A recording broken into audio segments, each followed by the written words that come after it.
Je vous prie aussi, s'il y a des questions dans la salle, ce serait bien que vous les répétiez parce que vu qu'on n'a pas de micro ambulant, donc si les gens posaient des questions pendant ou après, ce serie bien que vous répétiez la question avant de répondre. Ok. C'est parti alors. C'est bon, tout le monde m'entend? Parfait alors. Je prie déjà de m'excuser, après la séance je dois partir parce que c'était dans mon timing, je fais partie d'une équipe de handball, j'ai un match à 16h à Vevey, je devrais être à 3h, j'aurais du retard, mon entraîneur m'a engueulé mais c'était important pour moi que je sois là. Je me présente, Denis Papet, je suis le chef de service de la ville informatique, le chef du service de l'informatique de la ville de Lausanne. Je suis arrivé à peu près il y a 2 ans et demi, et puis on a lancé un ensemble de chantiers, dont un qui s'appelle Route pour l'indépendance du poste de travail à la ville de Lausanne. Et puis je vais vous expliquer un peu en quoi c'est une sacrée route. Alors c'est sûr, des logiciels open source, on en a plein la ville, comme dans beaucoup d'entreprises. Par contre, toujours de façon peu cohérente, surtout par opportunité. Et puis c'était intéressant pour nous d'arriver dans une vraie démarche. Alors le chemin est peut-être un peu plus long que, on va dire, par opportunisme. Alors c'était intéressant aussi de montrer la démarche. Puis je me suis permis à la fin, pas trop lié au poste de travail, mais une vraie réussite qu'on a fait il y a 15 jours. Et c'était intéressant aussi de vous faire un petit retour d'un produit open source. En plus, c'est une société suisse d'Yverdon. C'est intéressant de leur faire même un peu de pub. Alors déjà, il y a une volonté de la municipalité qui est affichée. J'ai mis les quelques paragraphes d'une note qui est passée, qui dit que le SOI, un service d'organisation informatique, dans la mesure du possible, soit préservé au maximum l'indépendance de la ville de Lausanne vis-à-vis de ses fournisseurs. Donc, dans le cadre du choix de logiciel, on doit privilégier des logiciels libres à qualité et niveau de service identique. Donc, il y a une vraie volonté de notre municipalité d'aller vers des outils open source qui a été écrite. Et puis, il y a un ensemble de processus. Lorsqu'on doit choisir un nouvel outil, c'est voir déjà dans l'administration s'il y a déjà un outil qui peut être partagé, après voir dans le mode open source, et vraiment, en dernier recours, aller vers des logiciels, on va dire, dits licenciés. Donc, il y a une vraie démarche dans laquelle tout ce que je vais vous présenter, en fait, s'inscrit. J'espère que vous n'allez pas vomir. Alors, les constats actuels à l'administration, alors vous lisez souvent les budgets de la ville, toutes les communes ont pas mal de pression budgétaire, donc on a des budgets de plus en plus serrés. L'évolution du parc est inéluctable, on a 4500 PC à peu près à gérer au sein de la ville, il y avait un peu 3500 il y a 5 ans, donc on a une croissance qui est assez importante. Les licences sont de plus en plus coûteuses et on a l'impression qu'il y a des équipes, alors si je prends Microsoft, qui recherchent dire comment je vais leur faire payer plus cher les licences. La dernière nouveauté, c'est quand les personnes chez moi accèdent par webmail leur messagerie. Dès la nouvelle version, en fait, dès qu'ils seront avec leur tablette ou avec leur smartphone, il faudra que je paye encore une licence supplémentaire. Donc j'ai un coût des licences qui peut être assez important. J'ai les règles qui changent, en fait, en fur et à mesure des avancées technologiques, les règles changent. La relation avec les éditeurs change, et c'est ce qui me gêne le plus. On a plus une relation, on va dire, de partenaire, on a une relation de vrais clients-fournisseurs avec des menaces d'audit, donc c'est assez gênant cette relation. L'obligation de suivre les décisions des éditeurs, puisqu'à un moment ils décident que je suis plus supporté, et puis sur des applications critiques pour la ville, je ne peux pas me permettre de ne pas avoir de support. Et puis, dans certains cas, plus on a une croissance, plus nous payons. Et notamment, on verra, je vous donnerai des exemples chiffrés sur le dernier exemple dont je parlais à la fin, vous verrez les économies que ça peut faire dès qu'on arrive sur des volumes importants. Et puis le constat actuel aussi, ça c'est un des soucis, c'est que les utilisateurs sont formatés à certains environnements. Si je reprends Microsoft, on met n'importe quel logiciel Microsoft utilisateur, ils savent tout de suite utiliser, donc ils ont un format depuis très petit, et c'est assez gênant aussi dans la migration qu'on souhaite leur faire donner. Alors, que faire? Alors, j'ai mis pourquoi Turin, Udine et pas Lausanne, puisque c'est 2 grandes villes récentes qui ont fait le choix de quitter le monde Microsoft pour aller vers le monde Linux. Alors, dans ce que j'ai à faire, c'est payer. C'est une solution, mais j'ai des problèmes budgétaires, c'est en plus l'argent du contribuable, donc on essaie de l'éviter. Alors, sous licencié, on pourrait se dire, on licencie qu'à 80% puis on absorbe. Alors, bien sûr, c'est illégal. Trouver des alternatives, et c'est ce qu'on essaie de faire, sans dégrader la qualité utilisateur, et puis ça c'est assez important quand on a, j'ai pas les 4500 PC, mais on a à peu près 5000 utilisateurs au sein de la ville, et puis en trouvant des solutions qui permettent de garder le niveau d'industrialisation, puisque lorsqu'on gère un parc de 4500 PC, sans compter la partie serveur, je ne peux pas faire des opérations manuelles, donc il faut qu'on arrive vraiment à industrialiser l'ensemble de cette partie-là. Alors, on s'est dit, on va commencer par faire un pilote. On a acheté 5 portables de la société Y, je ne sais pas si vous la connaissez. Et puis, l'idée, c'était de l'intégrer dans l'environnement de la ville de Lausanne, regarder les coûts de gestion, et puis travailler sur une population cible. Je vous dirai après un peu ce qu'on essaye de faire par rapport à ce premier pilote. Alors, cette route pour l'indépendance, je l'ai répartie en plusieurs axes. Un petit bilan du pilote, les limites qu'on a rencontrées, et puis que faire. Et puis on a différents axes pour arriver à aller vers notre cible. Et quand je disais que la route pour l'indépendance est longue, j'aurais 10 postes à gérer ou 20 postes, j'aurais pas le même chemin à faire que sur 4500 avec les limites que je vous exposerai. Alors le pilote, ça nous a permis de connecter les PC open source à l'annuaire d'entreprise, à notre messagerie, à nos serveurs de fichiers, qu'ils soient sous Windows ou sous Linux, accès à l'Internet et à l'intranet de l'entreprise, bien sûr aux connexions Wi-Fi d'entreprise, et c'est assez complexe, parce qu'on a plein de règles de sécurité pour que n'importe qui ne puisse pas se connecter, donc ça amène un ensemble de choses, et puis bien sûr accès à tous nos imprimantes réseau. Un des soucis que l'on rencontre, c'est que les compétences sur le marché sont rares. Alors soit on trouve des compétences Windows, soit on trouve des compétences Linux, mais des personnes qui ont fait vraiment des cycles de migration de Windows vers Linux, c'est assez compliqué à trouver vraiment d'expérience. On en a plein de personnes qui sont pleines de bonne volonté. Du coup, ça nous oblige à avancer par petits pas et à faire, je dirais, pour chaque nouveau produit, on se pose tout un tas de questions. Alors on trouve des solutions par rechercher, mais le chemin est assez long. Les limites qu'on a vues dans ce pilote, l'idée aussi c'était de montrer ce qu'on a vraiment rencontré comme limite, c'est que certaines applications standard ville n'ont pu être migrées. On a un outil par exemple de timbrage au sein de l'administration, il n'arrive pas à tourner sur un environnement, il n'est pas bien sûr en mode web, il est en mode client-serveur. On a essayé de faire des tests d'évaluation, on n'a pas réussi. Alors, c'est pas ce qui me bloquera à terme si je devais migrer tout mon parc, c'est pas un logiciel, en plus même pas un logiciel métier qui m'embêterait. Par contre, c'était de certains exemples qui étaient assez embêtants puisque c'est dans le package standard des applications de la ville de Lausanne.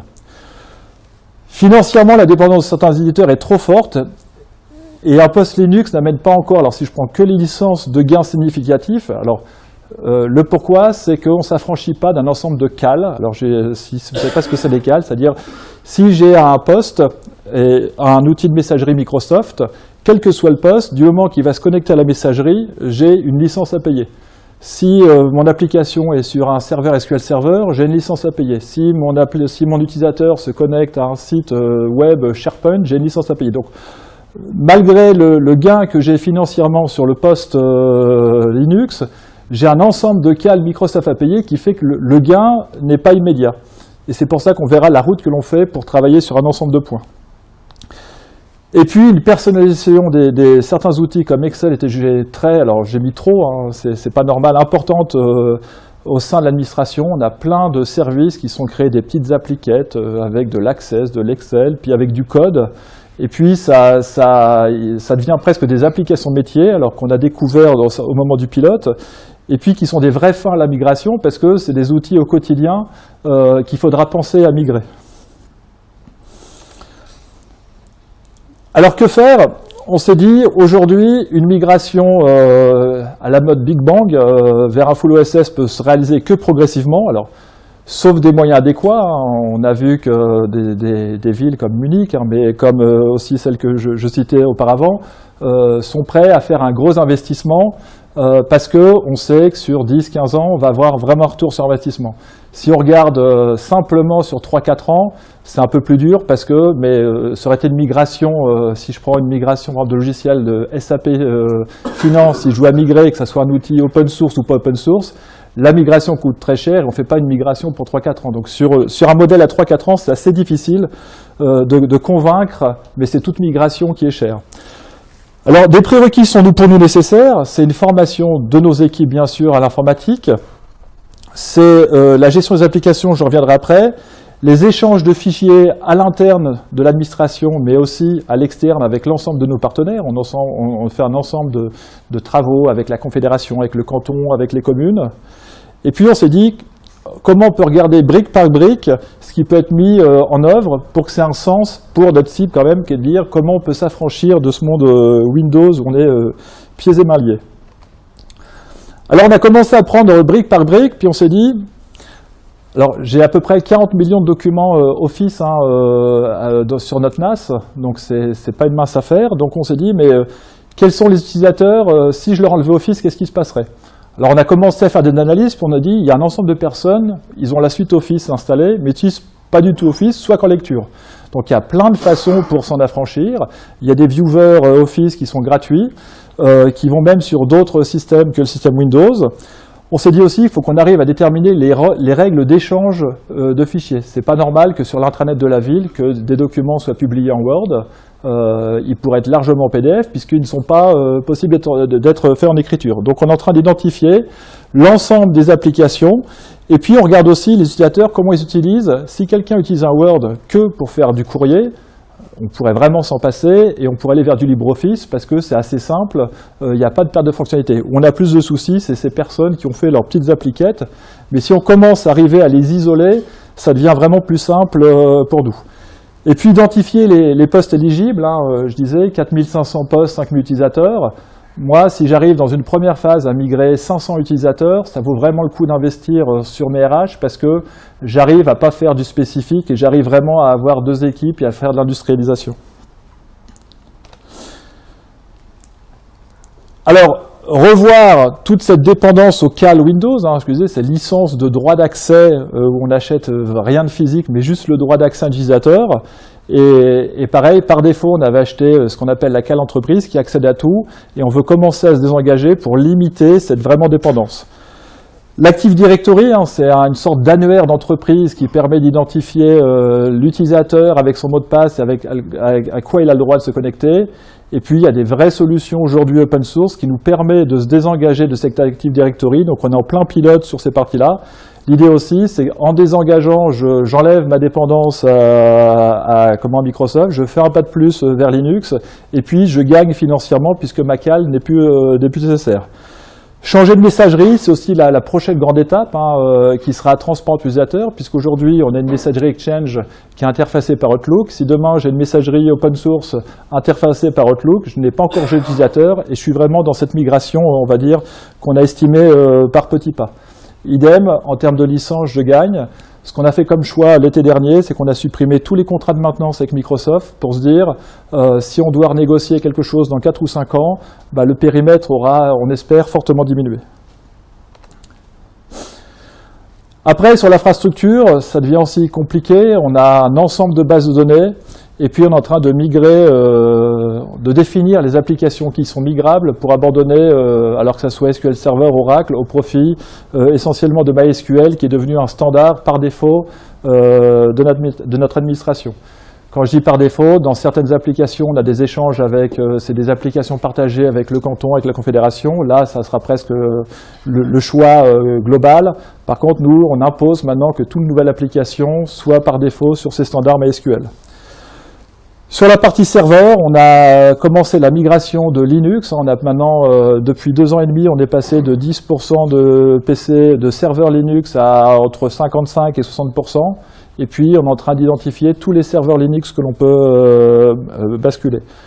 On regarde le rôle de SSM, qui est un outil, on va dire, d'installation, de gestion de pack pour Windows, pour regarder, trouver un outil qui serait capable d'être multi-environnement.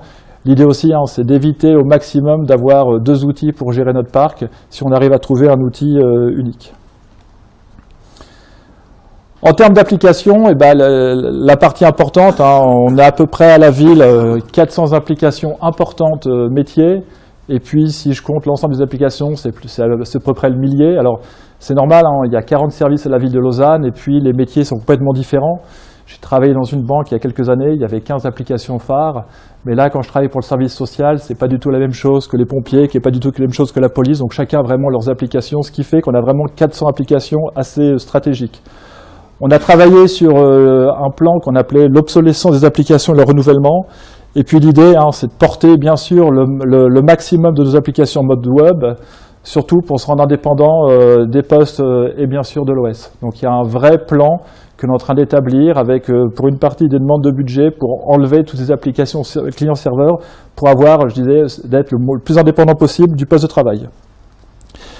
Et puis, dans des gestes simples, puisque chaque année, on a un utilisateur qui nous demande des applications locales sur leur poste de travail, que j'ai appelé application bureautique, un logiciel de dessin, de création de PDF. Maintenant, le standard à la ville, c'est soit un outil OSS ou des fois freeware, parce que c'est pas obligatoirement OSS. Et puis, chaque outil payant doit faire une justification de la part de l'utilisateur pour expliquer pourquoi c'est nécessaire. Un Acrobat PDF pour créer des PDF, ça coûte 450 francs, entre 350 francs et 450 francs.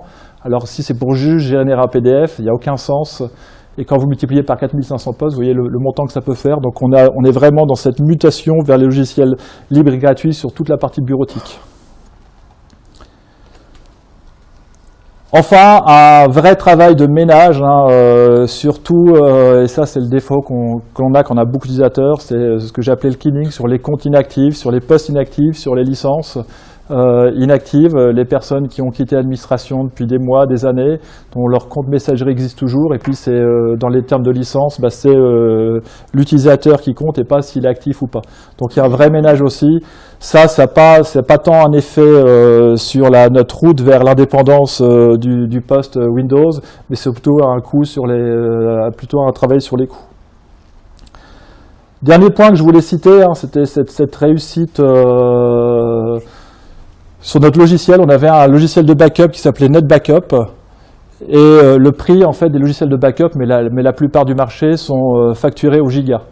Il faut savoir que les standards du marché et la ville est dans ces mêmes standards. On a eu une croissance entre 40 et 60% par année du giga. Alors c'est sûr que les prix baissent au fur et à mesure de notre backup, mais la croissance en termes de budget est assez importante. On a pu connaître une société qui a fait un produit qui s'appelle Bacula System, et puis c'est une société suisse qui est à Yverdon. Et puis alors nous, pareil, dans les choix, dans des outils comme ça, on ne peut pas se permettre de prendre un outil jeune. On cherche quand même des outils assez matures. Et il y a quelques bonnes références de clients de cette société. La NASA utilise Bacula System pour une partie. La ville d'Hanovre, on aime bien aussi parler avec les administrations, utilise. Swisscom utilise. On a visité Swisscom qui utilise cette solution-là. Alors on a fait un premier pilote. Et on a basculé notre NAS. Alors le NAS, c'est où sont stockés pour tous les fichiers bureautiques. On a basculé il y a une dizaine de jours. Et puis on est en train de basculer le SAN qui sera terminé fin 2015. Si je donne des critères de coût, si on fait des projections au coût actuel, sur les 3-4 prochaines années, c'était entre 1,2 million et 1,4 million que j'aurais dû payer en licence supplémentaire. Alors ça aurait sûrement été moins parce qu'on aurait renégocié les prix, le prix aurait sûrement baissé. Mais s'il y a une projection aujourd'hui, c'est 1,2 million, 1,4 million que la ville aurait dû payer pour se mettre à jour sur ses licences NetBackup. Si je prends l'équivalent avec Bacula System, je vais payer pour les 4 prochaines années 80 000 francs, support compris. Donc si je mets dans la balance, c'est un vrai coût et on va mettre un peu plus puisque c'est aussi un peu la stratégie que l'on a. Lorsqu'on utilise des outils comme ça, on essaye d'investir aussi un peu d'argent. Donc dans les 2 prochaines années, on va mettre à peu près 100 000 francs par année. On est encore très loin des 1,2 million pour développer une interface graphique un peu plus sexy bien sûr qu'on laissera à la communauté. Et puis, je crois, une restauration par fichier qui n'était pas possible dans le logiciel actuellement. Et puis, c'est aussi de la participation logique, de la philosophie de l'open source, c'est-à-dire je ne prends pas que tout, je peux redonner à la communauté. Par contre, si je somme, j'étais à 280 000 francs pour les 4 prochaines années.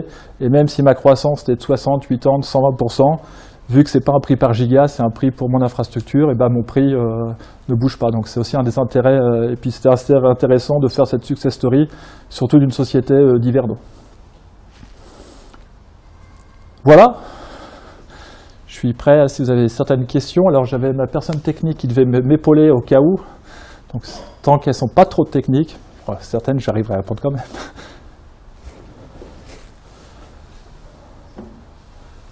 Alors je vous ai endormi après le repas.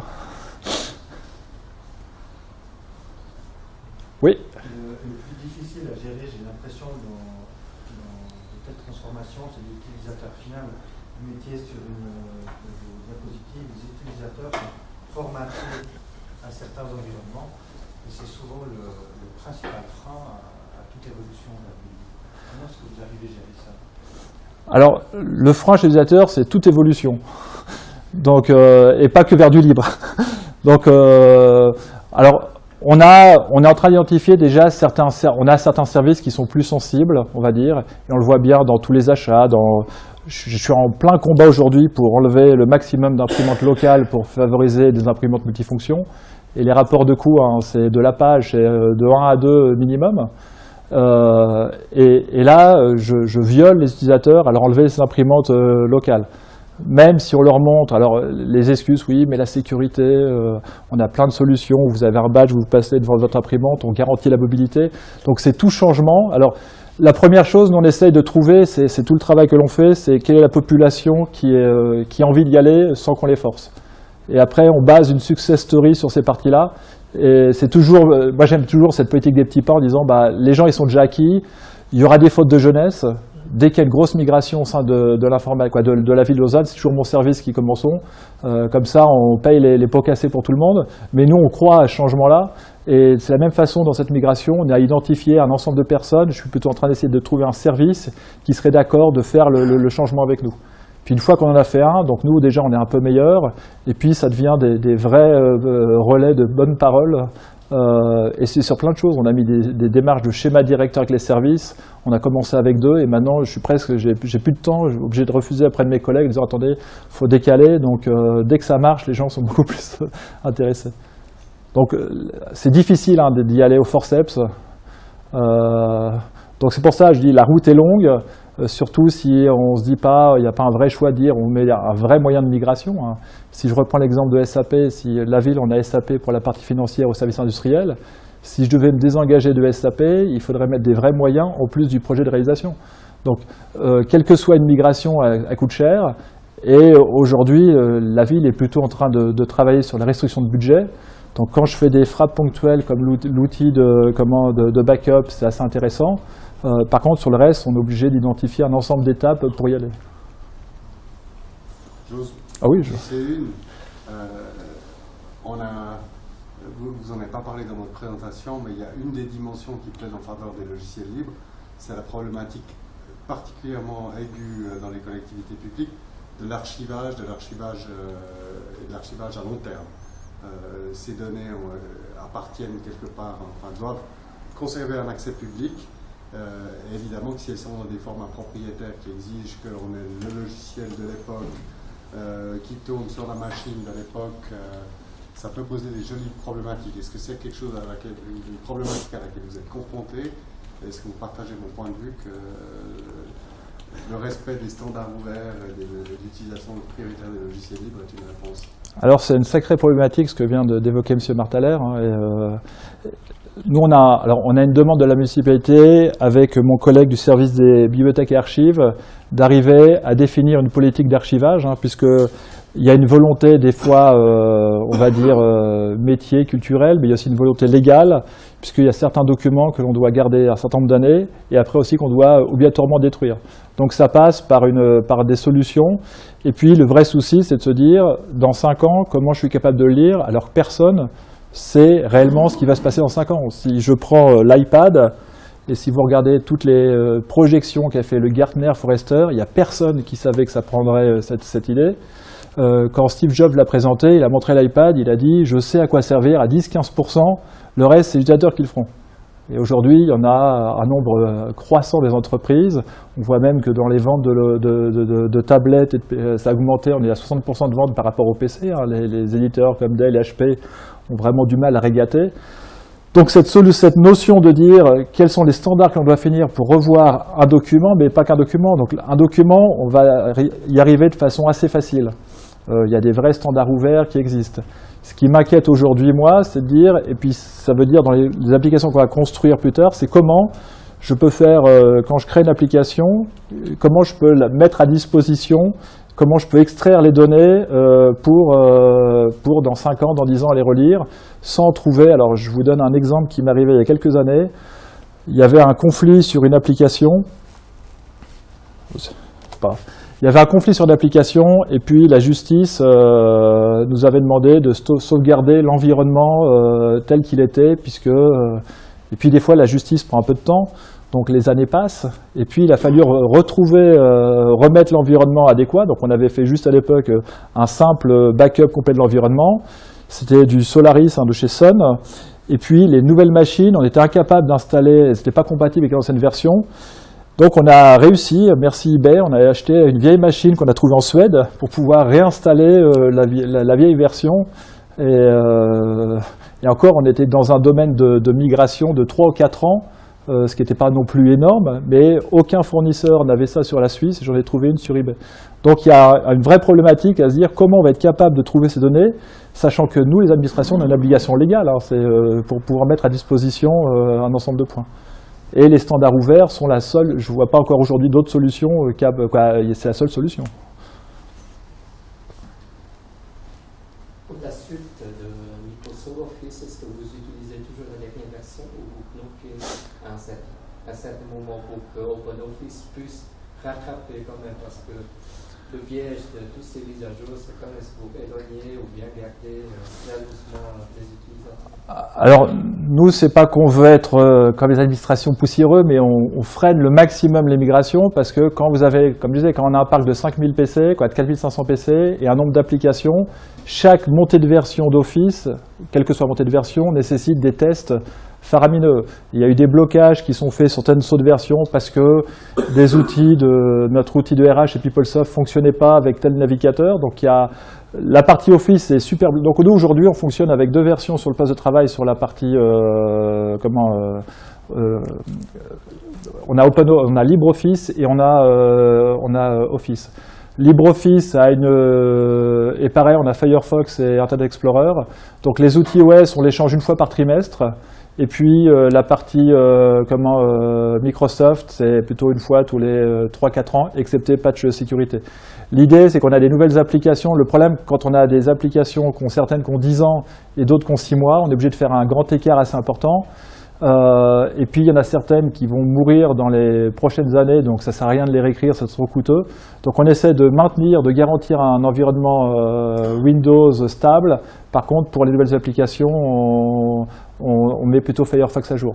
Ce qui est intéressant aussi, c'est d'habituer aussi les gens à aller naturellement, l'utilisateur, je dirais, sur une application web. Après, il s'en moque, il a l'habitude de cliquer sur IE. Si c'est habitué à aller sur Firefox, c'est un premier pas aussi pour l'abandon. Voilà.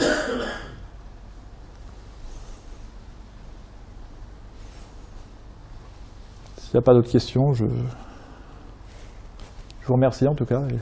Merci à vous.